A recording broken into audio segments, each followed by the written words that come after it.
வணக்கம் மக்களே! நான் உங்க தினேஷ். இன்னைக்கு நம்ம எத பத்தி பார்க்க போறோம்னு பார்த்தீங்கன்னா, அண்டர் 19 ஆசிய கோப்பை இந்தியா வெஸ் மலேசியா மேட்ச பத்தி தான் நம்ம வந்து பார்க்க போறோம். டாஸ் வின் பண்ண மலேசியா அணி வந்து பார்த்தீங்கன்னா, இந்திய அணிய வந்து பேட்டிங் செய்ய அழைச்சாங்க. இந்திய அணி சார்புல வந்து பார்த்தீங்கன்னா, ஆயுஷ் மாத்ரேவும், வைபவ் சூரியவன்ஷியும் பார்த்தீங்கன்னா ஓப்பன் பண்ணாங்க. வழக்கம் போல நம்ம சூப்பர் சூரியவன்ஷி வந்து பார்த்தீங்கன்னா, 26 பந்துல 50 ரன் அடிச்சு 5 4 மற்றும் 3 6ல வந்து பார்த்தீங்கன்னா, அவர் வந்து அக்ரம் பால்ல வந்து வெளியேறினாரு. ஆயுஷ் மாத்ரேவோட கேப்டன்ஷிய வந்து நாக்கு வந்து அவர் இன்னும் வந்து வெளிப்படுத்தலன்னு தான் சொல்லணும். அவர் வந்து பார்த்தீங்கன்னா 7 பால்ல 14 ரன்ல வந்து பெவிலியன் திரும்பிட்டாரு. அதுக்கபடி வந்த மல்கோத்ரா வந்து பார்த்தீங்கன்னா, அவரும் 7 ரன்ல அவுட் ஆயிட்டாரு. அதுக்கு அடுத்தது தான் இந்தியாவோட ஒரு பலமான ஆட்டம் அப்படின்னு சொல்லணும். சூப்பரா விளையாண்ட அபியன் குண்டுக்கும், அப்புறம் வென்டாட்க்கும் வந்து நம்ம வந்து ஒரு பாராட்ட வந்து தெரிவிச்சே ஆகணும்.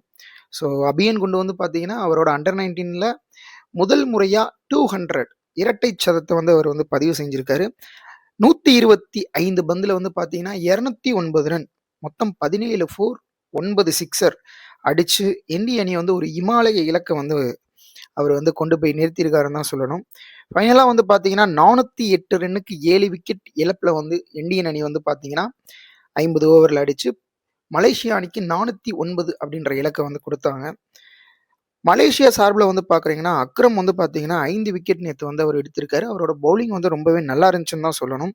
அடுத்து பார்த்தீங்கன்னா, சந்தனகுமரன்ற பையன் பால வந்து பார்த்தீங்கன்னா, நம்ம இந்தியன் பேட்டர்ஸ் போட்டு பொளந்து எடுத்துட்டாங்க. அவர் 10 ஓவர்ல வந்து பார்த்தீங்கன்னா, 110 ரன் வந்து குடுத்து 1 விக்கெட் எடுத்தாங்க. அடுத்தபடியா பவுலிங்க்கு போட வந்த இந்தியன் அணி வந்து பார்த்தீங்கன்னா, மலேசியா அணிய வந்து பாக்கெட்ல சுருட்டி வச்சுட்டாங்கன்னு தான் சொல்லணும். ஆரம்பம் முதலே வந்து பார்த்தீங்கன்னா, உங்களுக்கு விக்கெட் மேல விக்கெட். ஃபைனலா வந்து பார்த்தீங்கன்னா 93 ரன்ல வந்து பார்த்தீங்கன்னா வந்து மலேசியா அணி வந்து ஆட்டம் இழந்து, இந்தியா வந்து 315 அப்படின்ற ஒரு இமாலய இலக்குல வந்து பார்த்தீங்கன்னா, நேத்து வந்து ஜெயிச்சிருக்காங்க.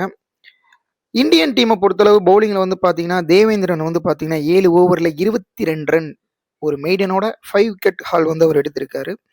நம்ம டீம்ல நேத்து பவுலிங் போட்ட எல்லாருக்குமே வந்து விக்கெட் விழுந்திருக்கு. அடுத்தபடி ஆல்ரெடி வந்து நம்ம இந்தியன் டீம் வந்து செலக்ட் ஆயிட்டாங்க செமிக்கு. அடுத்த மேட்சோட அப்டேட் தெரிஞ்சுக்கிறதுக்கு நம்ம சேனலை ஃபாலோ